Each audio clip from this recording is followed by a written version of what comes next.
Hello, everyone. So glad to have new people showing up for our Australian coffee chat. It's good to see so many new faces.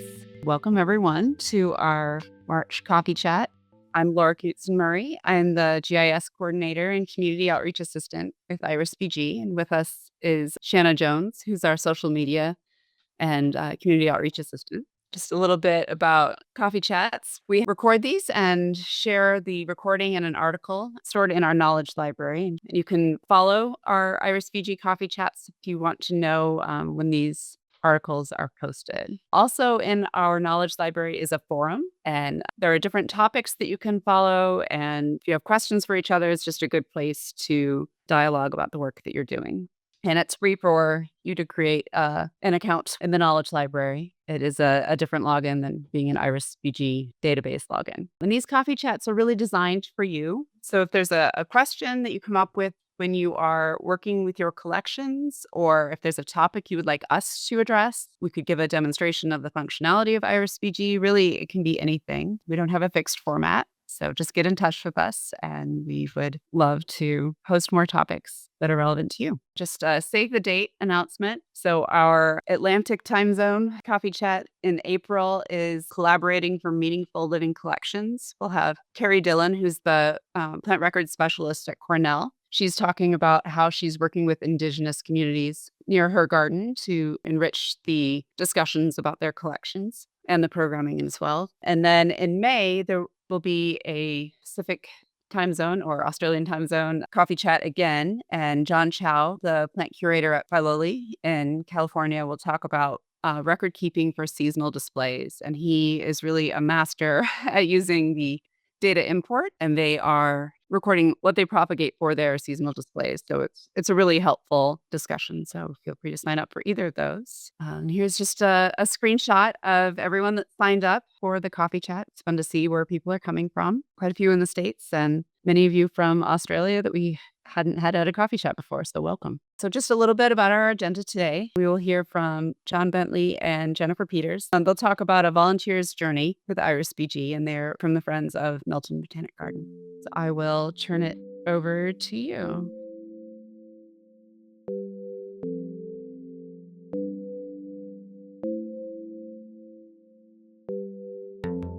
All right, that's me, is it? Oh, well, welcome everyone. It's great to see a good range of people from across a couple of hemispheres. So we're going to take you on our journey with IrisBG, and we first installed it in August 2019, or just a little bit after. Firstly, I'm president of the Friends, and I've been president, I think, since about 2005.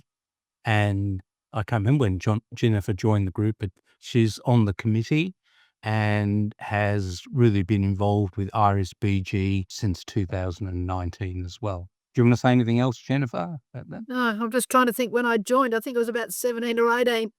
Yeah, okay. So we'll take you through memberships and a bit of background, but we are all volunteers and operating on 27 hectares of council land. So this is what we'll try and cover. I'm quite happy if people put questions in the chat, or you do want to ask a question if you see something that's really important. Otherwise, we can have questions at the end as well. But if you've got a burning question relating to one of the slides, please ask. So we've tried to really follow the role of a botanic garden in establishing the Melton Botanic Garden, and been reading what BGCI puts out in Australia. It's Botanic Gardens of Australia and New Zealand is our peak body, and we've made networks with people in those groups and across other botanic gardens since we started back in 2003. The one key thing is that we need to hold documented collections. And as you'll see, our documented collections was in various formats a little bit later. But the Friends started in 2003 as a community-led initiative with a feasibility study done for the local parliamentarian's office. And he engaged a university student to do a feasibility study to see if there was support for a botanic garden in Melton. And out of the public forum that was done to look at that feasibility study, the Friends were formed. But our very first mission was to foster and promote the development of a botanic garden in Melton, not actually to be the ones building it. So things have changed over time. And then suddenly council did approve. We've been working with council about preferred sites. We had a second feasibility study looking at what possible sites are there within the city of Melton, and we had a chosen site. So during 2004, 2005, we had meetings with senior council members, staff, and the councillors, and they suddenly out of the blue passed a motion that the theme of Botanic Garden could be in Town Centre Park, which was our preferred site. And then we got a grant to do a concept plan, and that sort of said our Botanic Garden will be on a xerophyte or a dryland type theme to suit the climate of Melton. So on average, we reckon it's 450 millimetres of rainfall per year. I'm not sure what that is in inches, sorry. But all the textbooks have about 550, but it's very rare that we've seen that much. So the average rainfall has been slightly declining over the last 30 years. And council, in their 2005 motion, said they support the venture, but then it's subject to the sustainability by the Friends. So effectively, they said we had to find the money and do it. So they were happy to support us, but they clearly said in all the meetings we had with them, they're not going to put any money forward. So we did a council budget submission, and council allocated $25,000 for landscape design, which if you think, that is really cheap to get a whole botanic garden designed. So by 2009, we did have a landscape design, and we'd said to council, if you want us to fund this, we need a design to be able to go for grants and say, this is what we're planning to do. The members were really keen to plant, so we worked with council and started revegetating Ryan's Creek as a volcanic grassy creek line, following particular environmental vegetation a group of plants for that EBC. Our first major project was the dryland eucalyptus arboretum, and we signed an MOU with council about what they do, what we do, and then we put in for regular funding rather than applying just for one-off grants to get things done. So on average, since 2013, we've received about $35,000 a year. That was going a lot into development. Now we're moving into enhancement of beds and maintaining the garden. But we do get support from council. They mow the lawns, clean the toilets, clean the barbecues, manage the trees if they're large trees that have got issues with them, and that sort of thing. So this is our plan of the garden. This came out of the landscape design, and for free they did this extra which wasn't there. So we've got our major themes. These are our collections. So the garden areas are basically regions of the world that suit it. So we've added not just Australian plants, but a Mediterranean region, Eastern Australian dryland, Californian, Central South American, and Southern African. So we not just South Africa, we can go extend a little bit outside of that area. So just in a quick order, this is where we started planting, revegetating along Ryan's Creek. And one of the reasons we said this site, we've got a 3-hectare lake, and we've got an ephemeral creek and a couple of other small water bodies, the North Pond and the small lake there. Then our major undertaking was the Eucalyptus Arboretum. We started that with $100, which a little old lady gave me and said, I can't volunteer. And she was getting close to 90 at that time. Gave us $100. We bought 65 packets of eucalypt seeds, and we've grown most of the eucalypts that are in the Eucalyptus Arboretum.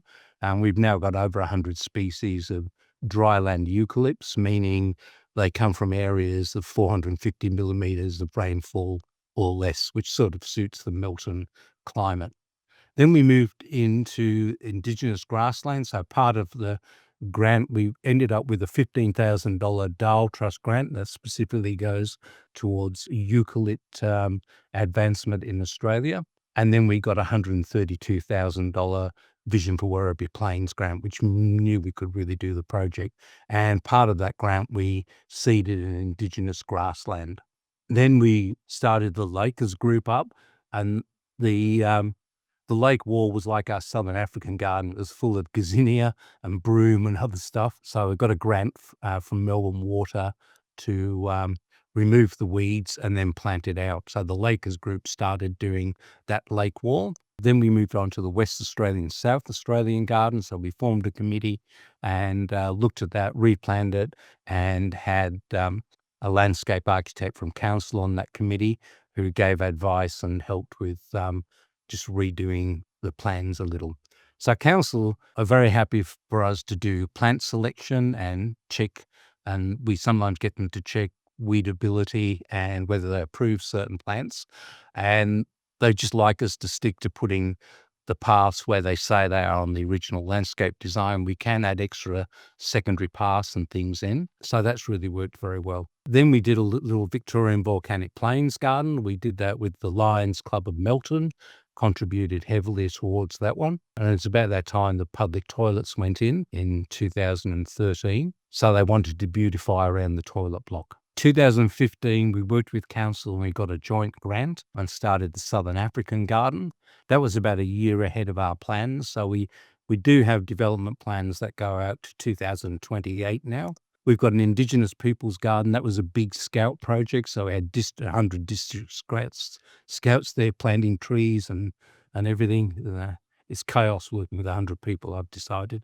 But it was good. I mean, it's got a great outcome. I had a bush foods garden, so traditional and contemporary uses of bush foods. So that was 2016. 2017, we did the amphitheatre and the Mediterranean garden. Then we moved right up to the mixed garden beds right at the north near the depot.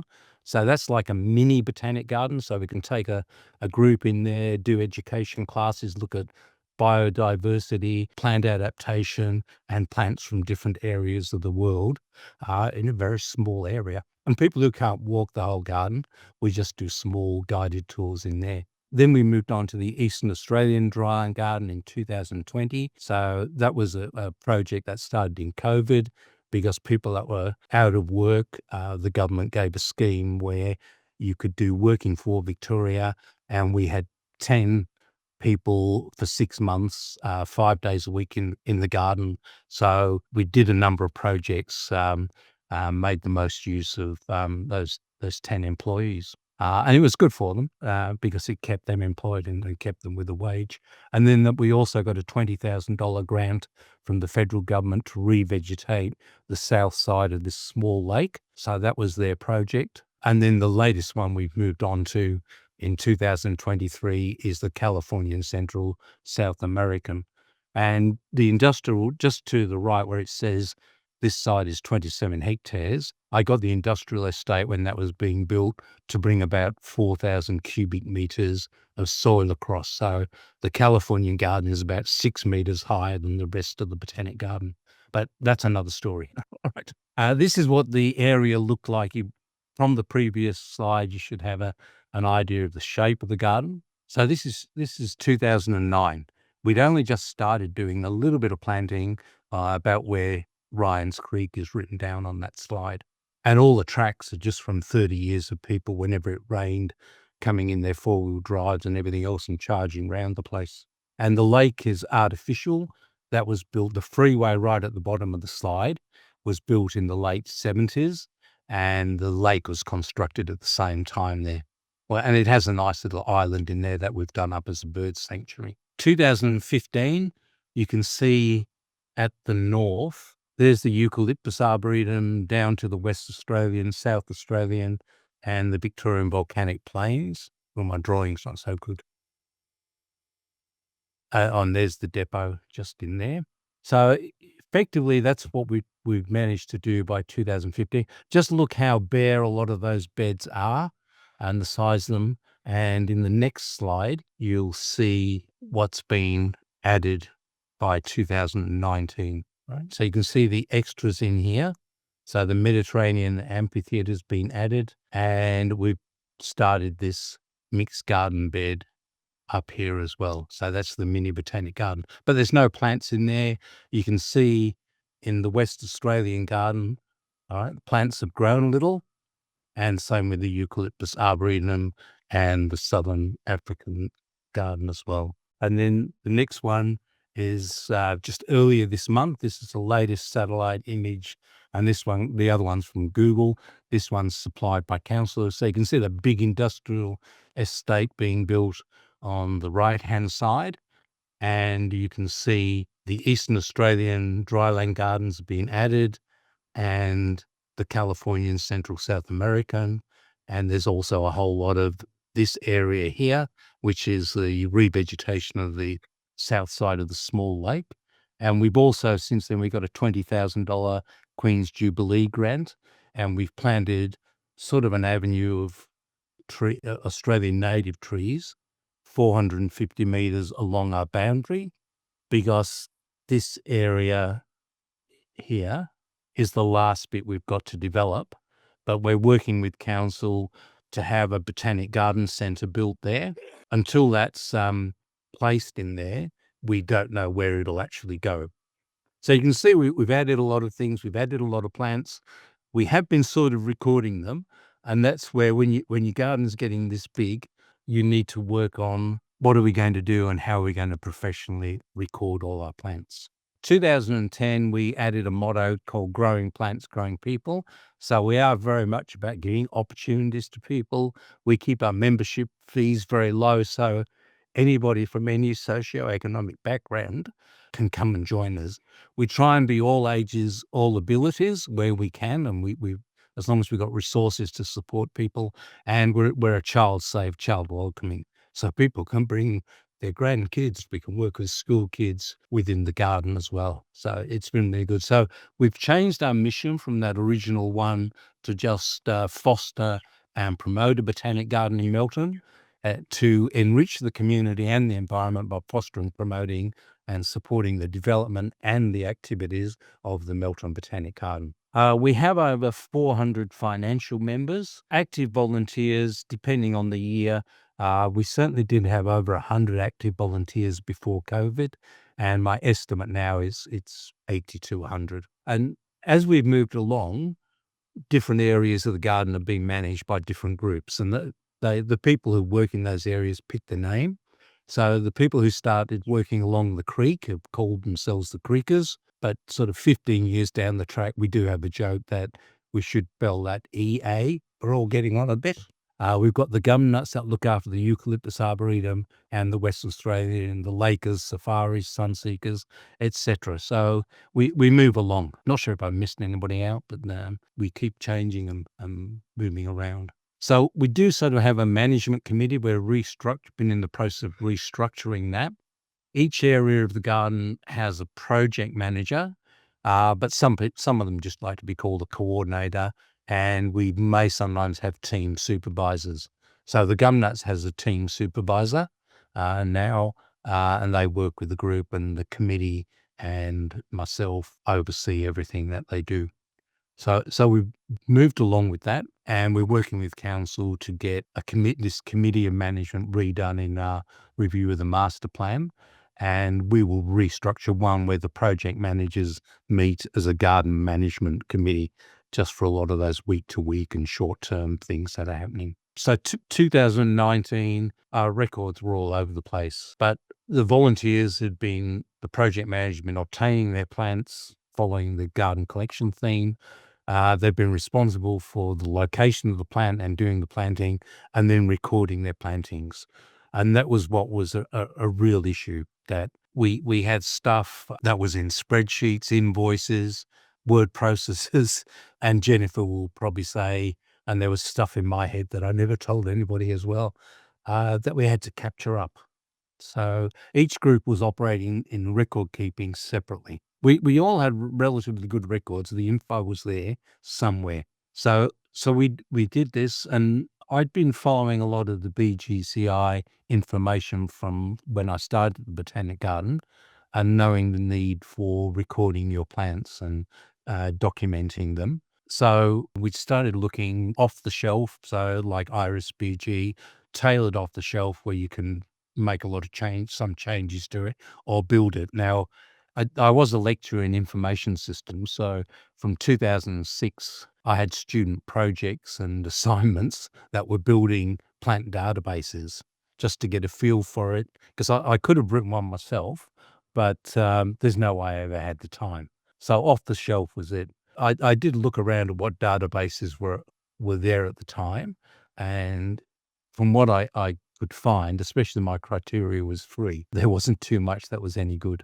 So we've moved on, and by 2015, we really needed to find something, and we were looking at different things, and I came across IrisBG at the Botanic Gardens of Australia and New Zealand conference. So I talked a lot to the rep there and went through it, and then just kept following it. I also did a little bit later at another BGANS Congress, Sydney Botanic Garden had also done a similar process, or probably a lot more extensive than what we did, and had chosen IrisBG as well. So for us, the important criteria were cost.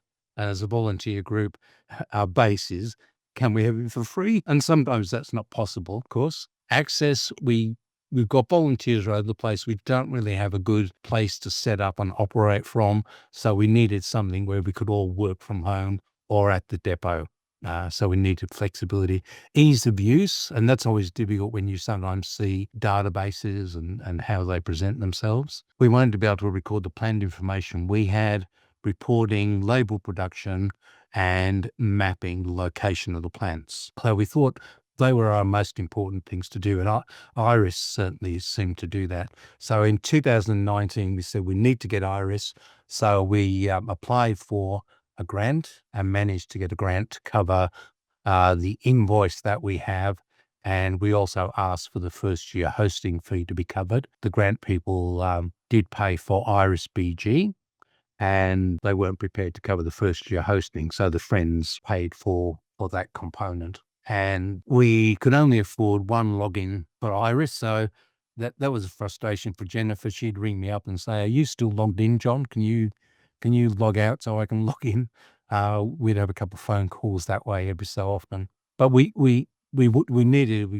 got a few accounts set up, so probably 11 to 15, somewhere in that order, is what we set up at the time from interested people.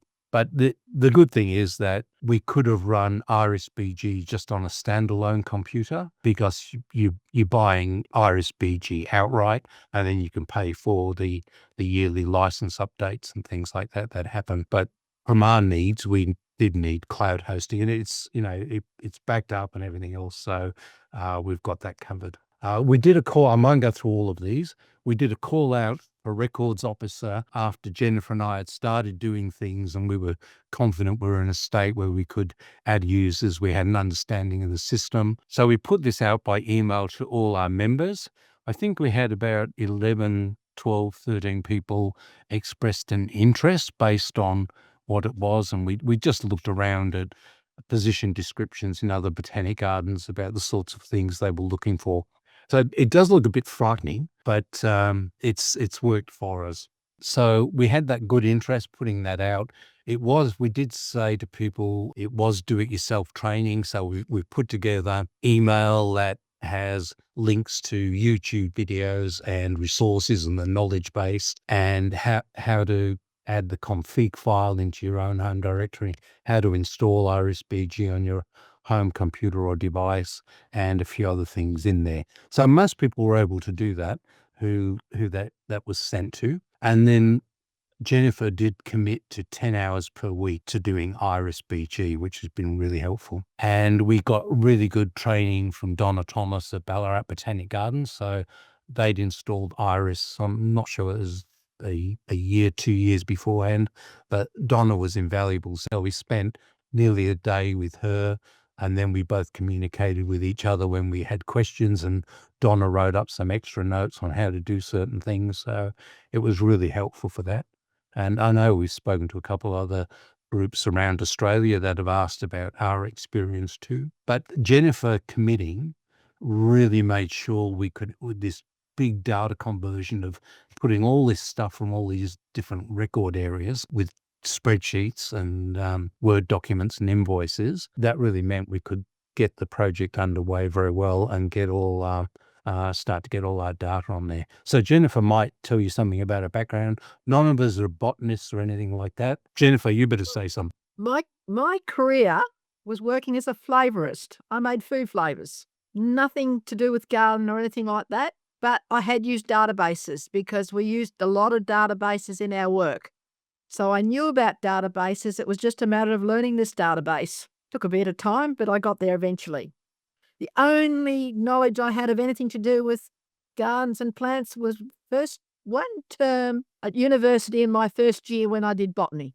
And that was because it was a compulsory. First year doing science, you had to do all the different areas of the scientific area. So I did botany, I did zoology, I did genetics, all that sort of stuff. So that was the only knowledge that I had up till then. So it was basically, I joined because I could use databases and I could use a computer and I can work from home. So some of that, our volunteers, most of them are just about all the same. They don't have a lot of knowledge about botanic nomenclature or anything else like that, which is probably the first thing that's key. So we tried to make sure that we'd support everybody, we'd give you some resources to look at, and that it wasn't too daunting. So we used a book, sitting as a plant. And he lent me that book for a good couple of years. Oh, we bought a couple of them. So that's a bit to read as well. But we've used the Australian National Botanic Garden, had a nice one-pager on botanic nomenclature. So that was all sent in those emails as well.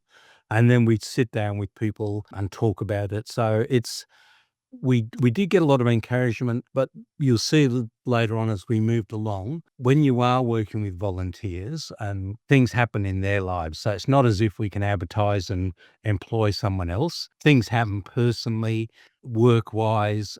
So we've had a few people that have had to commit more time because they're working, that we're not all retired. So there's been a number of challenges along the way. But we've had good support from Iris. We did a lot of things via email with them. And most of the records officers were working from home. So everybody was able to set up Iris on their own computer. They were able to log in, but whether they continued or not didn't seem to happen as much. They just found it a bit daunting. Jennifer, because she'd said she was committing 10 hours a week, I made sure she got on top of things. No, I didn't. I wasn't like that, but Jennifer may say, oh yeah, I did push you along. Did I, Jennifer? No, not really. The pile of work that I got given on spreadsheets, I actually spent more than 10 hours many weeks just trying to get it up into the system. So you find that in any group, if someone commits to something, they usually do a really good job. And we've seen that with building the eucalyptus arboretum, the West Australian, the Southern African and other parts of the garden. But sometimes we can't do things until someone steps up. So we use the IrisBG data model, which just looks a bit weird to do it. So when we ran a training session, this is what we drew up on the board, or something very close to that. So we try to explain to people that the core to recording the plants is the accession record.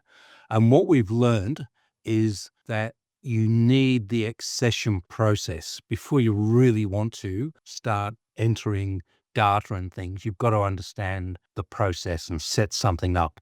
So we now think we've got that in place, but we try to explain to people what we could do and the connection between an accession record and an item and a bed location. So I'll just go through a couple of slides that show you some of that, and then adding to an accession record the photos and images, and an accession record has a certain taxa associated with it. It looks a bit daunting, but the training session that one of the ones we ran, that seemed to work quite well. So we were fortunate that when we started the Eucalyptus Arboretum, every part of the Eucalyptus Arboretum had a bed number. So we'd already started with codes, but we let the project managers look at what they think the bed numbers should be. Normally if it's a big area, we just sort of do it clockwise. It seems to have worked out that way. And we are entering everything manually. So we've got invoices and things. When I started doing this, the spreadsheets, as John said, came from in many different forms. Unfortunately, we didn't get all of them, even though we got most of them, we didn't get all of them. And we're only finding that out now when John will say to me, oh, there's such and such planted in such and such bed. And I'll just say, well, nobody told me that, because they just either forgot to record it or forgot to give me the sheets. But I found the tutorials were very good. The naming of, as I said, the naming of the plants, John gave me the reference book. I needed it. But when I got the lists, some had only the year planted, others had the full date. Some had only the plant name and the bed location, but no date, so I'd use guesswork. Some lists didn't have the correct botanical name, only a common name, so I had to research them. Some lists had a common name, but the botanical name also listed was incorrect, usually a spelling mistake, as I later discovered. And the other thing is only 2 of the project managers were letting me know when plants had died or were stolen. So only now are we actually finding, when we've got members who physically looking at the garden, I'm now getting lists of plants that no longer exist. They've actually gone into the database and seen that these plants are supposed to be in there, and then they send me a list telling me what they couldn't find. But that's, as I said, nobody gave me historical, we don't have these anymore. It took at least a year to enter all the records. As I said, not all have been found. And during that time, we're also trying to keep up-to-date current, so all the new stuff was also entered at the same time. It got done eventually. Don't know how long it took me to enter the historical, but it got done. All right. And I tripled Jennifer's pay as well. So she gets 3 thank yous instead of 1.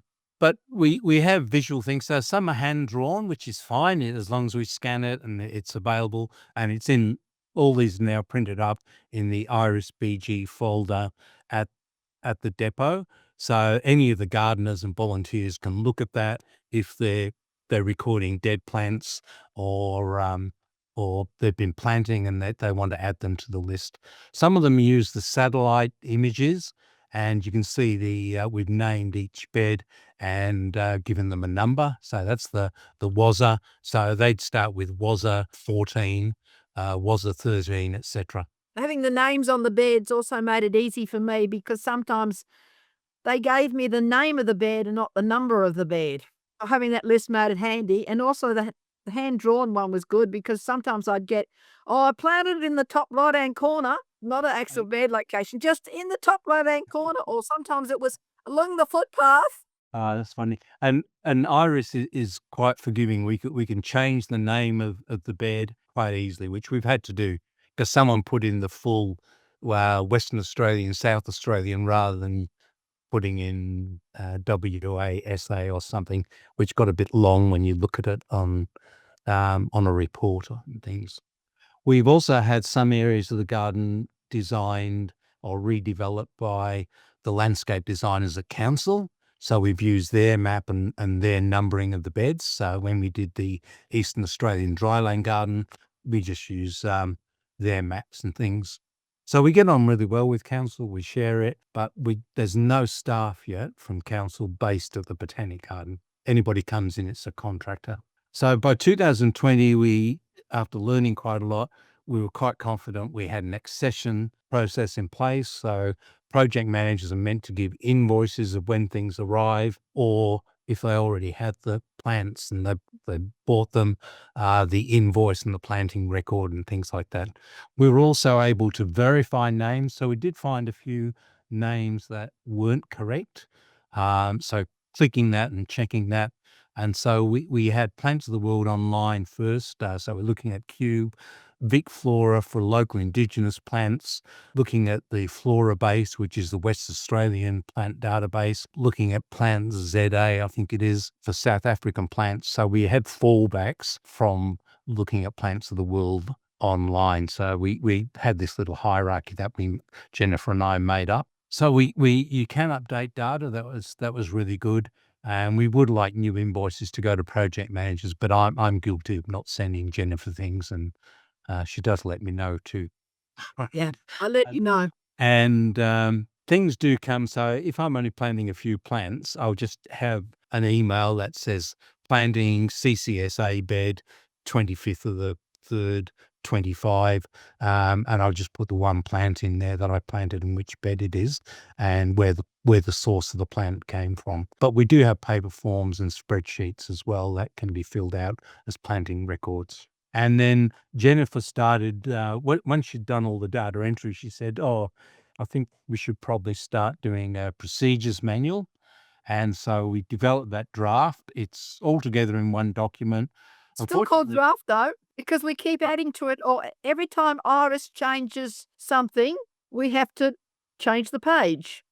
Yeah. And then But the lady who's putting it together came to me the other day and says, there's nothing on adding images in the draft. Okay, there's another page I've got to do. And then I realized that the new function button where you can add multiple entries of the same plant hasn't been recorded either, because previously we were having to use the plus button or every time and individually start from scratch each plant. Now, once we've got one entered, we can press the button, the one with the extra symbol on it, and we just duplicates everything except the date. So I've got to do those 2 pages now. yeah, and a few things we've added into the procedures manual are links now to the description of how to do it in the knowledge base. So when we first started the procedures manual, there wasn't as extensive how to do it in the knowledge base, and that's really improved, and it's good.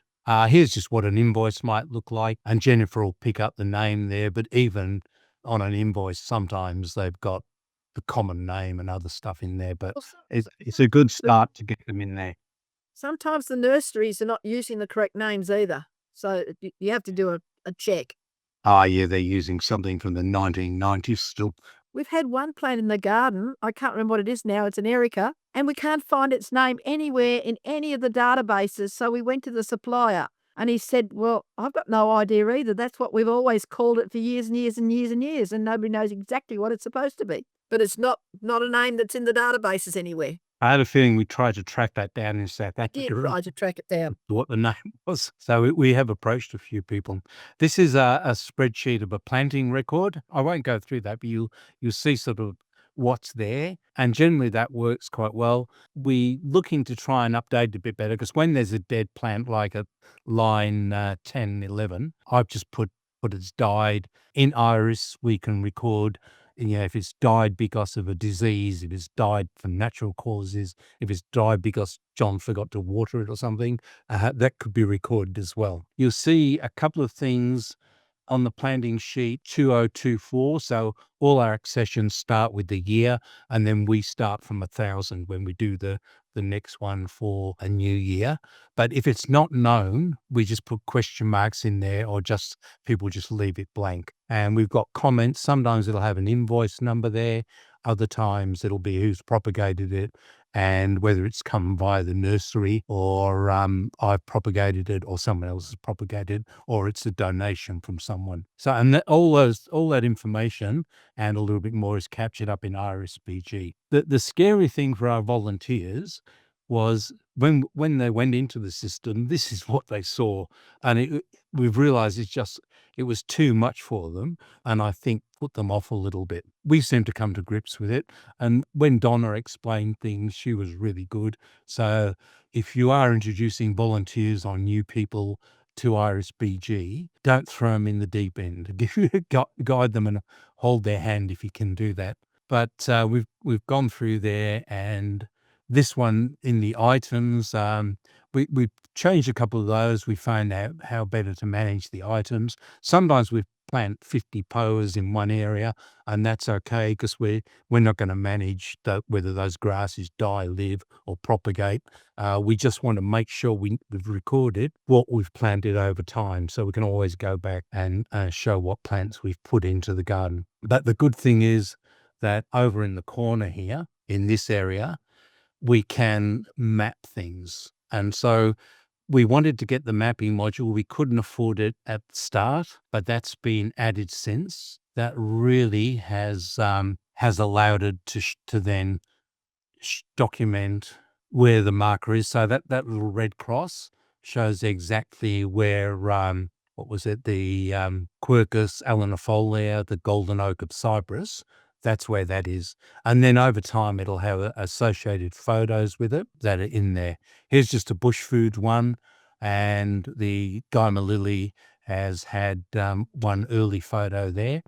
And the good thing is you can organize your photos. So we've developed our own ranking system, and anything which is level 10 doesn't get shown to the public if we put it across into Garden Explorer. And we've also done a little bit on how to name the photos, so I'll get to that in a little while. The taxa, again, we've had to enter some taxa ourselves, but most of them seem to be there. I'm not sure if things have changed in Iris, but if there is a name change, we've had to physically go in and do the name change, and the synonym appears there as well. We've done some reporting.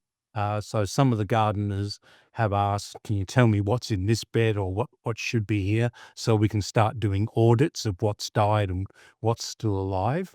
But the great thing for us was right at the bottom there, we've been able to upload our data to BGCI, and they do another verification. So we've done 2 data uploads, and we've actually had contacts from people across the world asking for seeds and things. Unfortunately, propagation material, unfortunately, we're not allowed to, and we don't have the resources to send that out.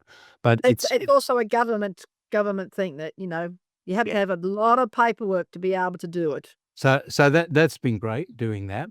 A year after we'd done our first installation of IrisBG, the people that had been using it, looking at it, we asked for feedbacks and produced a review report showing our achievements, what issues we've had, what we still had to do, and that was adding the mapping module and other things down the track, what other future considerations we might need to take into account. So for us, it was a financial investment, but we built it into our budgets now, so it was sustainable when we committed to pay our yearly license fees. There is a significant training, and you need to get some knowledge sharing going on. It was a huge data input, and we're really thankful that Jennifer committed so much time to that. We're using an internationally recognized system, so we found out all these other places across the world that have been using it. So when we talk to councils and things, that's the impressive bit we try to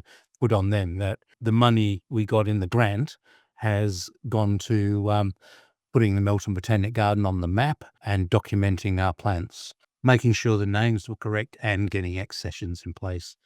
And that's the key thing, again, of just making sure your processes are in place. In 2022, we were able to add the Garden Explorer, and that has just changed the dynamics of how the gardeners and volunteers can see what's in the database. They're using Garden Explorer now to look up what's in beds, what plants are where, and various other things, what features we've got in the garden. And we've put this flyer around the Botanic Garden. We've used the QR code in our brochures and other materials, just so that people can get access to the database. And so that's changed all that great information that's been put in to making our database and information publicly available. So when we get TAFE students coming with groups, they're using it, and the public are using it as well. And we've also moved to having 3 logins. And that's really made things work very well.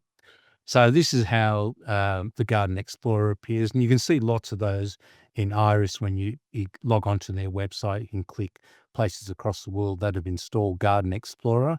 We've also looked at Sydney and fixed up a few things in our database based on what Sydney's had in their Garden Explorer and what we've seen there. And that image I showed you before, this is how this appears to the public. Now, we've got a lot of work to do where it says taxon and then common name family.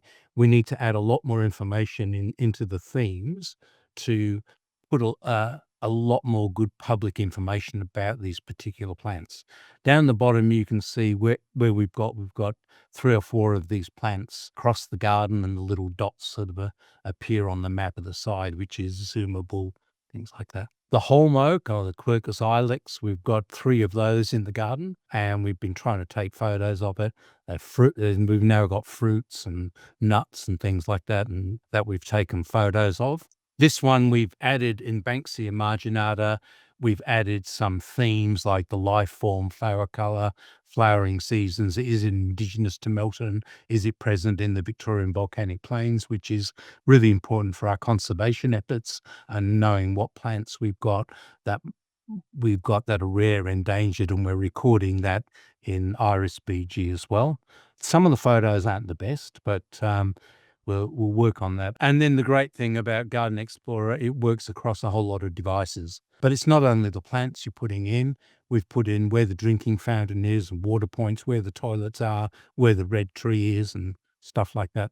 So that's been really good. And then we've added one tour.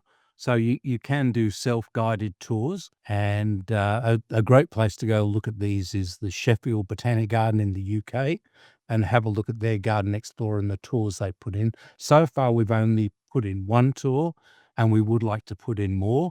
And we've got one person working on putting in all our seats. We've got about 70 something seats, but a lot of them have got historic significance and connection to Melton from the people that have donated them. But yeah, that's worked, and I've seen people looking at that one, the one tour. So the other thing is with enhancements to Iris, now when you browse, you get, if there's photos there, you'll see them.